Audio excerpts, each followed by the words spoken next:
And now, without further ado, ladies and gentlemen, on your behalf, I am very pleased to introduce today's guest speaker. Hang on to your hats, or should it be your shirts? Tony Fisher is about to make the Canadian retail experience a whole lot more interesting. For the first time in its history, the retail giant created by George Draper Drayton in 1902 has expanded outside the United States. And its target? Canada. 2 years ago, Tony Fisher was tapped to lead Target Canada, to build a team and to build the brand here in our country. And as the president of Target Canada, Mr. Fisher has laid the groundwork to open 124 stores across all 10 provinces by the end of this year. Over 20 stores, 24 in fact, will open in Ontario this month alone, and the grand opening is still a month away. Since he was named president, Mr. Fisher has overseen a very fast-growing team. He has been instrumental in developing the Target culture here on Canadian soil. This retail executive began his career with Target in 1999 as a business analyst in apparel and accessories, a decision I understand that was a toss-up between that and playing Major League Baseball. So we're glad you're here. His roles have grown along with the brand. He's held positions in grocery and hard lines and with the private labels. And over all of these experiences, he's been steadfastly committed to creating a one-of-a-kind shopping experience. Before assuming his current position, he served as the Vice President of Merchandise Operations. Mr. Fisher is a native of Minnesota, a graduate of the University of St. Thomas in St. Paul, Minnesota, where he received a bachelor degree in marketing management and a minor in computer science. Today, we are very pleased to welcome him to the Canadian Club of Toronto podium, where he will give us a glimpse into his aggressive expansion plans. Welcome.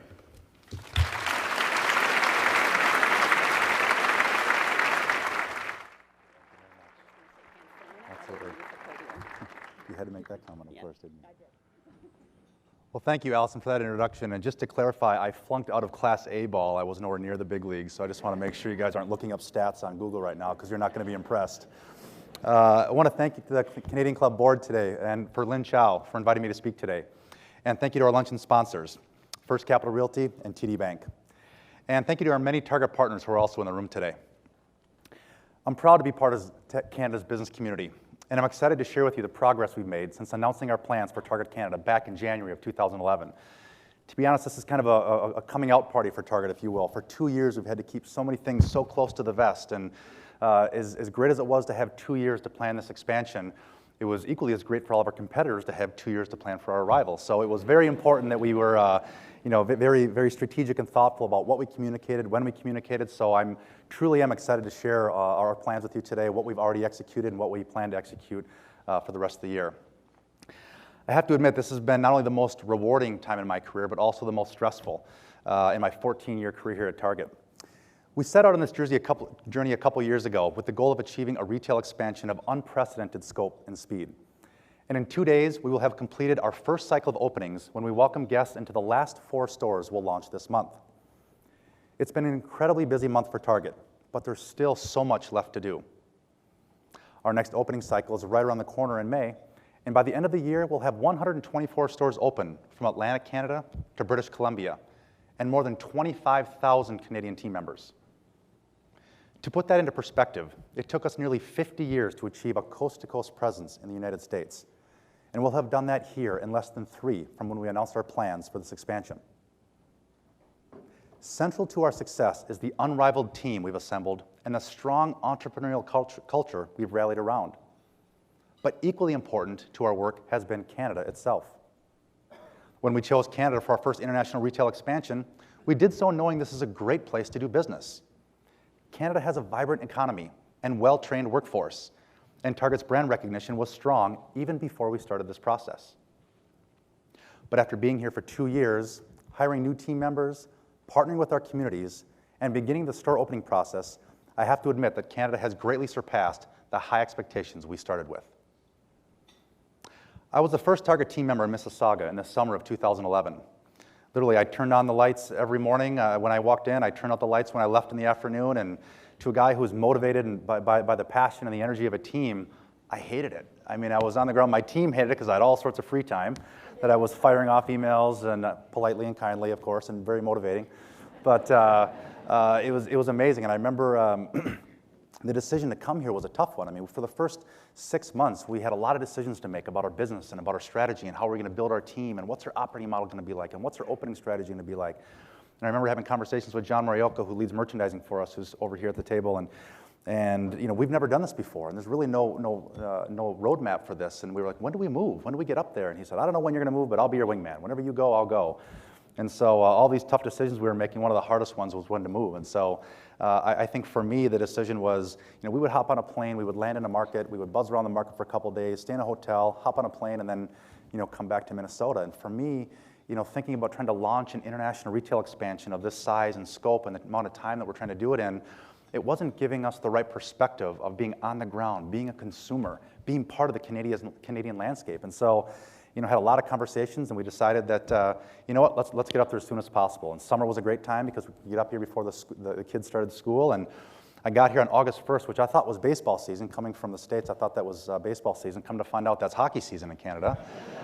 Literally, I moved here August 1st, and the hockey tryouts started August 15th. And so thankfully, both my boys are fortunate to make the Oakville Rangers hockey team out in Oakville. So we've been there ever since. And even my daughter loves hockey. She's an Oakville Hornet. And so I have to share this story real quick. When we were moving here, you know, it was January of 2011 when this was announced. And, you know, we had to, you know, think about how we were going to tell our kids that we're moving away from family and friends. And I'm going to tell two stories. One, I promised I wouldn't tell, but I'm going to tell it anyway. And I'm probably going to offend some Maple Leafs fans. But my boys are diehard hockey fans. And so we had it all set up. We're going to go out to dinner and tell them we were moving to Canada. And, you know, we told them, you know, guess what, we're moving to Canada. And they were fired up. They were all excited, namely because the Canadians beat the Americans in the Olympic Games. And so they were fired up that Canada was a great hockey country. But then they said, wait a minute, we're moving to Toronto. And they said, can we move to Vancouver? Because they're #1 in the league right now, and we'd really like to be in Vancouver. Their hearts were in the right spot, but I said, you know what, guys, it's going to be the right thing for us to do to be in Toronto. But my daughter, she was 3 years old at the time, and we had wild season tickets since they started in St. Paul in 2000. And so we've been to a lot of hockey games, and as you know, if you go to a hockey game where there's an American team and a Canadian team, they play both national anthems. And so I'm sitting there, it was just my 3 kids, and so I had my 2 sons, and my daughter was right next to me, and they were playing Canada. And because we had season tickets and we've seen many hockey games, we were all singing it because I do think it's a fantastic national anthem. And halfway through the anthem, again, she's 3, she looks up at me and she says, Daddy, she says, this is my favorite song. My God, wow. I mean, honest to God, she said that. And the next night, we told them we were moving to Canada. So, I mean, it could not have worked out better. So I better move on before I start crying in front of 800 people on live TV here. So. But really the point is coming to Canada early allowed us to get settled into our new home, get our kids enrolled in school at the start of a year, and it really allowed us to be Canadian consumers. You know, I remember the first shopping trips that we had as far as kind of immersing ourselves into this market research exercise. A lot of retailers are up here that we're very familiar with in the U.S. You know, we have a lot of our competitors that are here as well, but there's a lot of retailers that we're not familiar with doing business against as well. So it was great to be able to go into different retailers and experience different things and really see firsthand what it was like to be a consumer. And, you know, having worked for Target as long as I have and having 3 kids, I mean, we are definitely the core consumer, and so we go to Target for just about everything. When I'm in the competition in the States, it's usually because I'm looking to see what they're doing. I'm not doing a whole lot of transactional purchases and giving my money away to our competitors and making them successful, but I've done that here for many of you in the room, so you're welcome, but that's going to slow down, I think, a little bit now. But I arrived in Canada with solid assumptions based on our research. But being here gave me the chance to see firsthand what our competitors have to offer and where we fit in the marketplace. Our biggest competitors, Canadian and US-based, are strong companies with a long history of doing business here. But our expect more, pay less brand promise is relevant to guests and unique among Canadian retailers. Target was founded in 1962, the same year as our 2 biggest American competitors. Modern discount retail was developed to meet changes in how Americans lived and how they wanted to shop. Location. People were moving from the cities to the suburbs.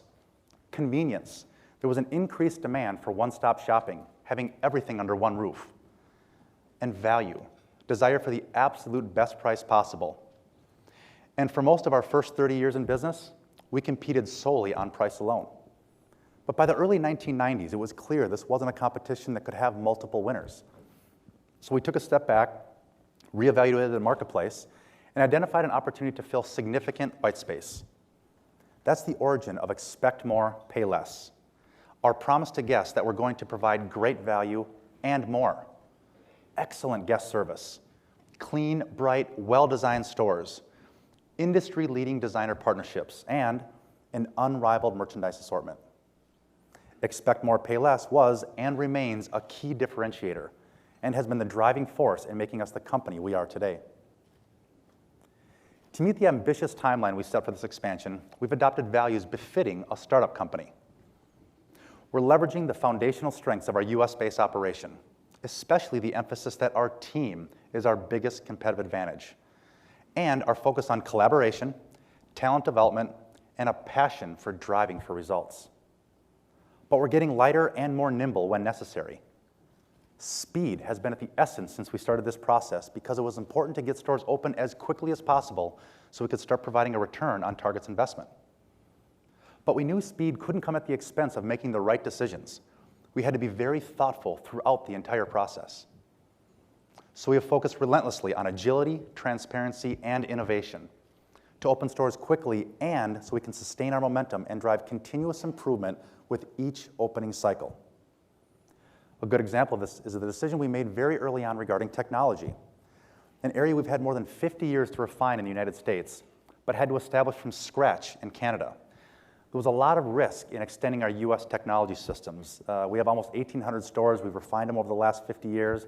But as good as those systems were, they didn't have the capabilities we needed for language, for compliance, for things like dual packaging, things like the different pricing disparities. And so we needed to think about this differently. And what that meant was an out-of-the-box solution rather than customizing our proprietary US Target systems. In addition to that, by customizing our US systems, if we chose to do that, that may add a lot more risk to our domestic operations that we weren't willing to take. Also, it would have taken us a lot longer to launch here in Canada if we tried to extend those. So a lot of thoughts went into that and a lot of different partnerships to make that decision. You know, one of the things this required us to do is to have a very narrow and focused scope. And that left room to adapt quickly to the needs we see once we open stores. We knew from the beginning we wouldn't be perfect immediately, but our minimum expectation was to be very good and to continuously improve to get to great. And this good to great model is the right one for our business, but I'll admit it's proven difficult at times for team members like yours truly so passionate about getting things 100% right away. My team shares that too, so don't be making fun of me that I'm the only one up here. So, but that's part of Target's culture. We want things to be right. We want to have the best Target brand experience, and I think this idea of continuous improvement is absolutely critical for us as we think about how we open our stores, as we think about our beta strategy, our pilot strategy, our soft opening strategy. This is so critical for us to continue to get better and better. We have 4 more cycles to open this year. And if this is our baseline and we can continue to improve in here, we're going to have a fantastic 2013. We chose Canada for this expansion in part because Canadians know us well. We have 3 million cross-border shoppers. We started with 70% brand recognition within our core demographic, middle and upper middle class households, and that figure has increased to more than 90% over the last 2 years. And we have 30,000 Canadians that held a US Red Card, and so far this year, we're approaching that already just as we open stores. That presented us with a great opportunity, but it also means we have high expectations to meet. We can't just export the brand. Based on what we've learned from extensive listening and learning tours, which we started even before opening our headquarters in summer of 2011, it's clear Canadians want the full Target experience that so many already know from shopping our US stores. And I hear this a lot from the outside as well, from friends, from people in the communities. Their number one concern when we talk to them about coming to Canada when they find out that I work for Target, whether it's at the Border Patrol when I'm coming into the country and they say, well, who do you work for? I work for Target. Wait a minute here. I have all sorts of questions. Are you bringing this? Are you bringing this? Are you bringing this? Back to this tight to the vest, I couldn't say anything, but the answer now is yes to a lot of those. Yes, we have Shaun White. Yes, we have C9. Yes, we have Archer Farms. But you know, one of the things they were very clear about is they didn't want a Target-light experience. And, but it didn't stop at just those people who were familiar with Target. We had to find out from people who weren't familiar with Target as well. But they also had clear expectations of their own, even if they weren't familiar with our brand. They want great customer service.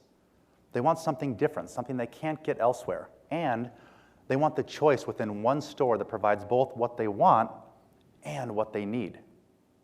So we're investing about $10 to $12 million per location to turn the Zellers buildings we acquired into fully branded Target stores.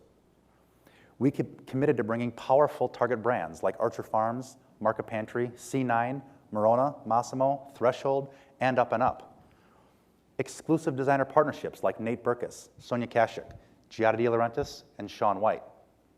Limited time only partnerships like with Kate Young and Roots, a Canadian company that has been doing business here for 40 years, and a strong assortment of well-known national brands. And very soon after arriving in Canada, we began building on our legacy of giving to charitable causes and encouraging our team members to volunteer their time to make a difference in our communities. We had a day of service with the United Way of Peel region. We donated proceeds from our Jason Wu pop-up store in Toronto last year to the local chapter of the United Way. Through our Give with Target campaign, we donated $1 million based on voting through our Facebook page to Food Banks Canada, YMCA Canada, First Book Canada, Pathways to Education, Art Smarts, and Art Starts.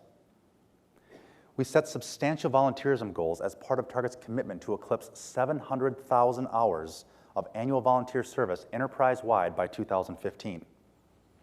And we laid the groundwork to give 5% of our profit to the causes that are most important to our guests. We did all of this before we even opened one store. While we're working hard to deliver the full Target experience, we are equally committed to being relevant to Canada. That's why we started right away with our listening and learning tours. That's why we built a robust social media presence, including the #1 retail Facebook page in Canada with nearly 900,000 fans and counting. That's why we were so eager to engage with prospective guests through events like our Jason Wu pop-up store in Toronto, Bullseye Beach, our presence at the Toronto Film Festival, and our 2012 holiday tour, which was truly a lot of fun and included a theatrical reading of children's holiday stories in Halifax, Nova Scotia, an enchanted holiday park in Quebec City, Dennis Hall and Andrew Ladd at a light show in Red River Exhibition Park in Winnipeg, and two-time Grammy nominee Carly Rae Jepsen returning home for a concert in Mission, British Columbia. And finally, being relevant to Canada means having a team that will be 99% Canadian once our build-out is complete. All of this is foundational to what we're doing this year as we further enhance our presence in our communities. But let's start with our opening approach. And this is where I'll get into a little bit of detail, talk about kind of the coming out party as far as our beta, our pilot strategy, our soft opening strategy, our grand opening strategy. There's been a lot of questions on why we did it this way, and I'll take a little bit of time to walk you through that. First and foremost, like I mentioned, we had a brand new technology infrastructure. We had a brand new supply chain. We built 3 distribution centers in 18 months before we opened here from scratch, each about 1.5 million square feet. We have a brand new team, like I mentioned, over 99% Canadian, or said differently, more than 99% of our team is brand new to our brand. Brand new processes, brand new strategies. And so we had to bring all this together and think about how did we turn the lights on for the first time. We had a store in Guelph, Ontario, which was our beta store. And this is the store, and God bless the store, because I tell you what, we ran them through just about everything we could. They got our inventory for the first time. They got our planograms or our assortments for the first time. They helped teach us a lot about how to make sure that we can continue to make the rest of the cycles better. And so we had that store open to just our team members throughout the month of February. Then come March 5th, what we did is we opened 2 additional stores as well as Guelph. We had 3 stores open to the public. The intent here was to really start to build our volume. Again, we needed to pressure test our technology, pressure test our supply chain, pressure test our training, and all these things for the first time. And we announced it the day before we opened, thinking it was going to be a soft, quiet opening.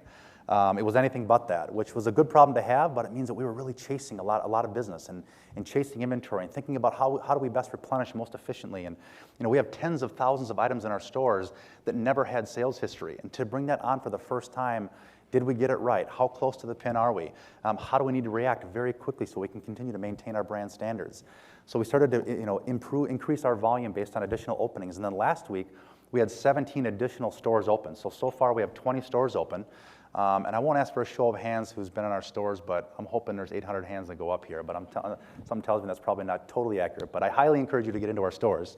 And then this week we have our last 4 stores in Cycle 1 opening. And we held 4 stores to the last cycle, and we were thoughtful on the geographic location of these stores. So you think about Danforth is on the far east side of the Greater Toronto area.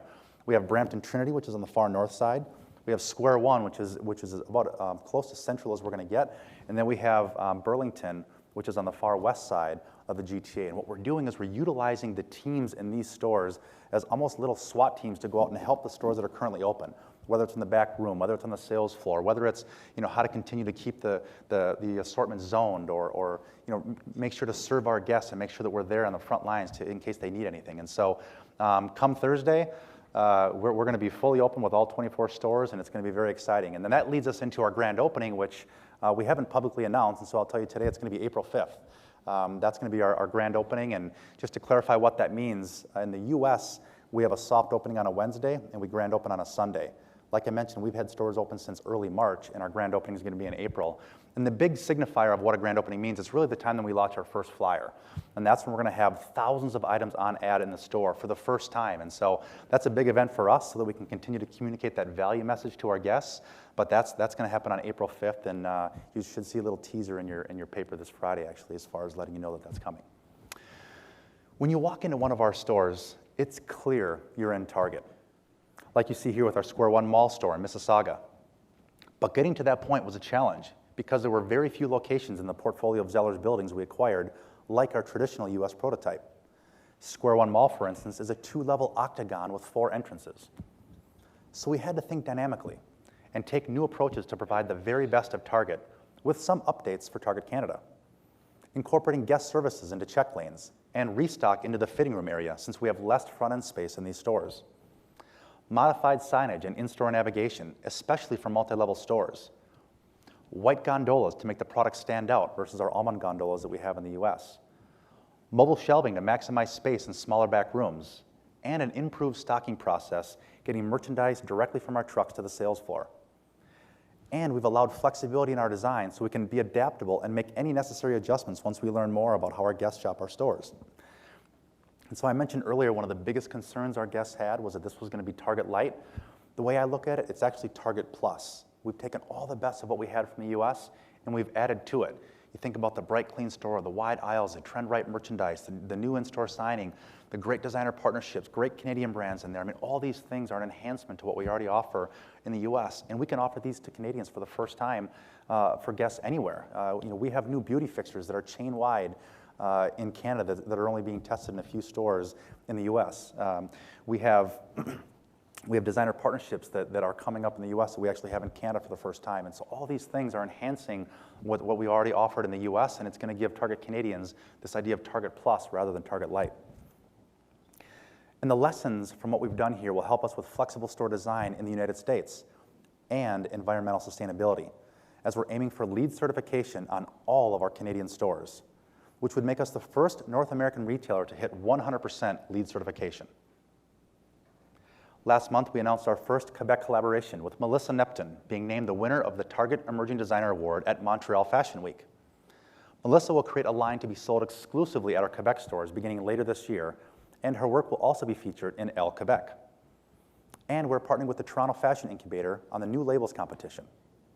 The winner, who will be announced next month, will have the opportunity to create an exclusive collection to be sold at Target stores across Canada in 2014. And we launched our first Canadian television ad campaign last month during the Oscars. This was a really big moment for us, capping off a 2-year process of introducing ourselves to Canadians in a very low-key manner, what one publication actually referred to as polite.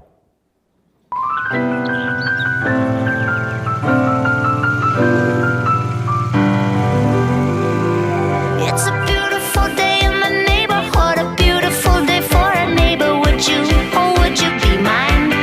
It's a neighborly day in the beauty wood, a neighborly day for a beauty. Would you, oh would you be mine? I always wanted to have a neighbor that's just like you. Wanted to live in a neighborhood with you. I always wanted to have a neighbor that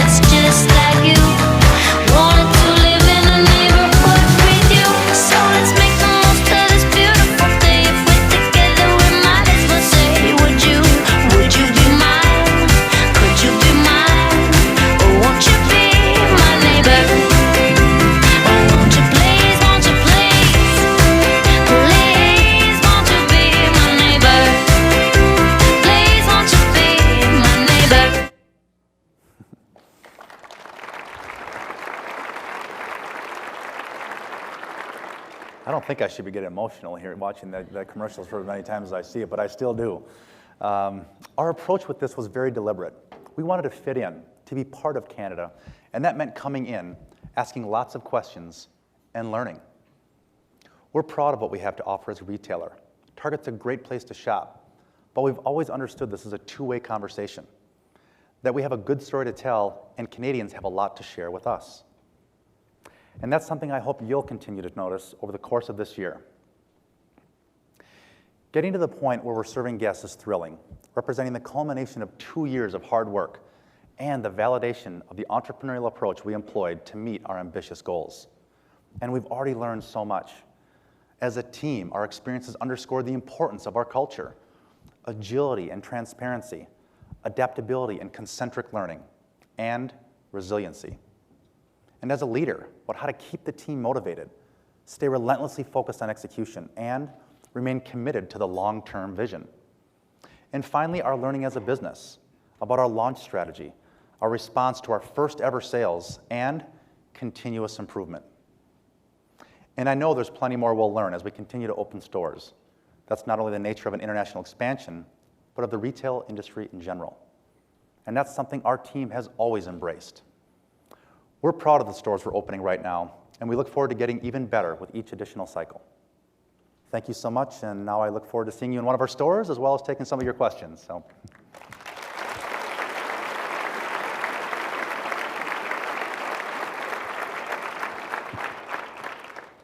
Thank you very much, Tony, and I'm very impressed with the audience for all the questions that you managed to tweet in. So we'll have time, I think, for a few. Tony, you've been here long enough, I think, to know that Canadians can occasionally have a bit of an inferiority complex living next to our very large neighbor to the south, and sometimes go to great distances to try to explain how we're different. So I'm just curious from a perspective of a retailer, what you see as some of the major similarities between operating a retailer in North America and some of the differences between the two markets. You mentioned the inferiority complex. We went through a lot of learning tours as early on. I think one of the things, I saw the Molson Canadian commercial, was that 10 years ago or something, and the story about how they went from whatever market share they were to #1 based on I am Canadian. And I wasn't Canadian. I was like standing up and cheering. And that commercial got me pumped up as well. But I think it was an interesting to see that commercial, to really put into perspective kind of what the differences a little bit in the culture are. And I think as a retailer, there are a lot of similarities here. I mean, you think there's a lot of similar brands. I think that there's, I think from a retail square footage standpoint, whether it's in the malls, whether it's at standalone stores, the names on the outside might be different, but some of the offerings are similar. And so I think that there are some familiar names and some familiar experiences up here, but there's also a lot of differences too.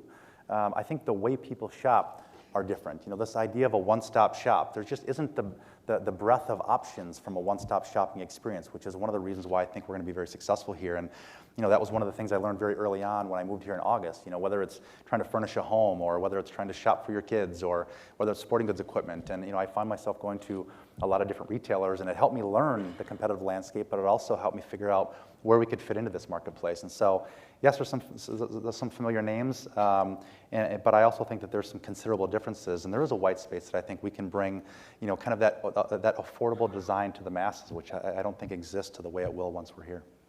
And what about Canadian consumers? Has anything surprised you about our habits that you may not have expected? You know, I think that there's a level of loyalty, and I think there's a level of that appreciation for value that I expected, and that I think we have a lot of experience with in the U.S. as well. And so, you know, we haven't opened stores yet, so I think from a consumer standpoint, it'd be a little bit premature to comment on that now because we just opened stores. But you know, I think my comments are more as a personal consumer and thinking about, you know, the breadth of what's out there and how do you learn that, and where do you go to get what you need? What's that equation between value and differentiation and design and your needs? And so I think, again, for us, it created a great opportunity for us to fill in that white space, and hopefully our guests respond like we expect them to. I'm curious, you spoke quite eloquently about your children, and we're happy about their adaptation to Canada. I'm just curious if you can speak personally, perhaps a little bit about some of the challenges that you have found personally leading the first international expansion for a very long-standing American company. Yeah, I think a couple things. One, I mentioned the foundational elements of our culture. I mean, I've been with Target 14 years. There's a few members on my leadership team that have been with Target a long time as well. And I think, we brought some international signees up to Canada that could really help, kind of expand that brand and introduce that brand to new team members. And so I mentioned that when we're all built out, more than 99% of our team are going to be Canadian. So it's on the 1% of those of us who have been with Target a long time to introduce them to the brand. What does it mean to have a great shopping experience? What does great guest service mean? And what does it mean to be meticulously detailed about execution and about serving that guest and being guest focused? And so, and then when you think about how we collaborate, how we focus on talent development, how we have that shared passion for driving for results, all these things are part of Target's culture. And I think for me personally, it was how do you ingrain that in a team that's all brand new? And how do you not only tell them about it, but coach them and mentor them on the importance of it? And then when they're here, how do you share stories about why that's successful, why that helps them be successful? So I think that's more from a leader and from a business standpoint. Personally, a lot of learnings. I mean, I grew up in St. Paul, Minnesota, and I'd been there most of my life, except for when I was running around playing a little bit of baseball. But my family had never left Minnesota either. So I think personally for us, coming up to a new country, even though it's only an hour and a half flight away, was a new experience for us. We didn't have family here. We didn't have friends here. And so, I joked earlier about the passion for hockey, but in all honesty, that actually helped because we got here August 1st and tryouts were August 15th. My boys made the teams. They had 16 other best friends on the team. They got the uniform. They got the track suits and more stuff than I even had when I played professional baseball. These kids are, 7 and 5 making these teams, which was kind of outrageous to me. But as a parent, I think seeing them integrate, it was an experience that I've never had. And so, there was a couple of stories where they'd come home and, this person wasn't nice to me or this person was calling me names and we just weren't used to that. We weren't used to them being the outsiders. And so that's my kids. My wife was the same thing. She stays home with our kids. And so it was a learning about how do you integrate yourself into a community for the first time? Again, another experience we haven't had. I'm plenty busy during the day at work. I get home, I just want to be with my family. My wife, will send the kids off to school, and she's got to integrate within the neighborhood. So I think personally it was really about that family transition for us and coming here. And I will say we were overwhelmed by the support that we had. I mean, we made great friends right away, and I think those friendships have lasted, and I know they're going to be lifelong friends. So I think that's been fantastic. Thank you. 2 more quick questions, and I'm sure you're anticipating this one. With the Canadian dollar almost at par to the U.S. dollar, and given the brand promise you described, just curious how you might justify the slightly higher prices we are seeing in some Target stores in Canada. The same question, or? I'm like, I don't think if I didn't ask that now, one. In my opinion, I thought the media has covered this extensively over the last couple of weeks, so I'm not sure how much more I can add. But I think for us, we want to make sure that we provide that great balance of value and differentiation. And I spent a lot of time talking about the differentiation, but this question really hits on the notion of value and what is value. And I think for us, we are absolutely committed to delivering the best value we can to our guests. And, I think to be very direct, I think a lot of times this question is, what is your prices going to be versus your U.S. stores? And we've spent a lot of time studying this, and we built this business model to be successful in Canada. We're opening up stores in Canada, and so I think part of that analysis was, what is it going to take for us to be competitive in the local marketplace, whether that's Toronto, whether that's Winnipeg, whether that's Vancouver, whether that's in Atlantic Canada, or all throughout Quebec. And through extensive analysis, we built our business model to be right on par with the most competitively priced retailers in the industry. And I think there's been a lot of widely publicized discussion around why the retail prices are not on parity, and you'll hear things like transportation costs are higher, distribution costs are higher, fuel costs are higher, wage rates vary across the country based on the different provincials. The tax rates are different, and so cost of goods is different. The duties, I think there was a report that came out last week as far as some of the changes in duty rates, which I think will help consumers. And so definitely on hockey equipment. Definitely on hockey equipment, which hasn't been produced in Canada for a long time, so that's a good one to go away. But I think the point is, I think the scale that we have here in Canada is quite different than an incredibly densely populated U.S. marketplace. And so the advantage we have is that people are familiar with our brand because they can drive across the border and shop Target. I think sometimes that creates a concern when the prices aren't on parity. But I think for me, I can come into this country being confident that Target's going to offer incredible value within the local marketplace. And somebody asked me in Windsor, well, what happens if people still shop Target in the U.S.? And my answer was, I still work for Target. And so I think for us, we're not trying to compete with ourselves.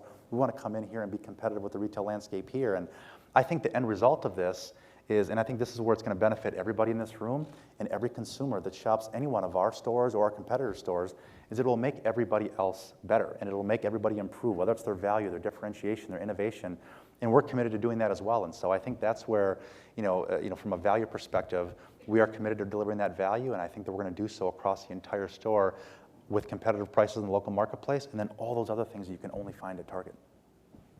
Okay, so we're dying to know, is Canada just the first step in a wider global expansion for Target? You asked me that, 3 weeks into our learning process here for opening our first stores, so I can tell you that we have still a lot to learn. And for us, I wouldn't say that this is part of we are going to go gangbusters on dominating the world from a retail perspective. For us, this is about Canada. This is about launching our first international retail expansion. And I can tell you in all honesty, I can't tell you that we have an inside strategy to go to this country next or that country next, or this is when we're going to think about it. For us, it's about what are those opportunities to grow our business, and do we want to take advantage of those opportunities? And so I think right now our focus is solely on Canada, and I think even in the short and midterm it will be solely based on Canada. But I'll also tell you that we will never turn our eye to a great opportunity that might come up, regardless of what that opportunity is. But right now our focus is Canada. Well, I have several friends in London who are standing by for further expansion. London, England, that is.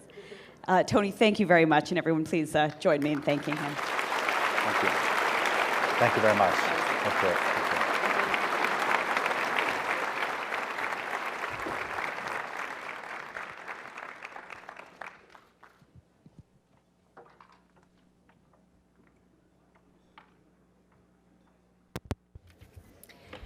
Good afternoon, everyone. I'm Jennifer Sloan, and by way of full disclosure, I'm a very proud Target Canada team member. But at this very moment, I stand before you as a vice president of the Canadian Club. And Tony, Mr. Fisher, on behalf of the Canadian Club, we want to thank you for delivering Target Canada's vision with such passion and illumination. Target Canada is promising its guests more, and every good shopper, me included, knows that you can never have enough. Target's arrival in Canada is a welcome breath of fresh air, and after hearing your plans, we've been left in no doubt that communities across Canada stand to benefit from the jobs being created, along with the renowned quality, price, design, and choice in your stores. Furthermore, Target is to be heartily congratulated for its impressive record of so generously giving back to its communities, indeed giving back to its neighbors. Tony, as the team continues to open stores across the country, every community and every neighbor wishes you and your team a warm Canadian welcome. May your sales and long-term success in Canada be always on target. On behalf of us all, we thank you so much for being our guest today. Thank you.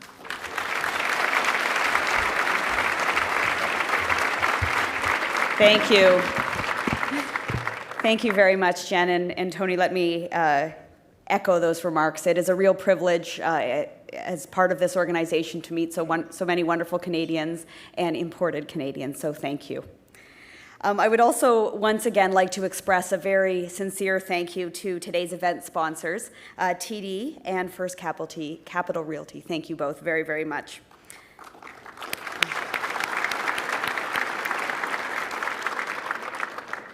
And finally, we have one more little giveaway. Courtesy of Dolce Magazine, we are happy to provide all of you today with a complimentary copy of that magazine, which is available as you exit. Now, this concludes our television programming, which will be broadcast on Rogers TV in the days to come.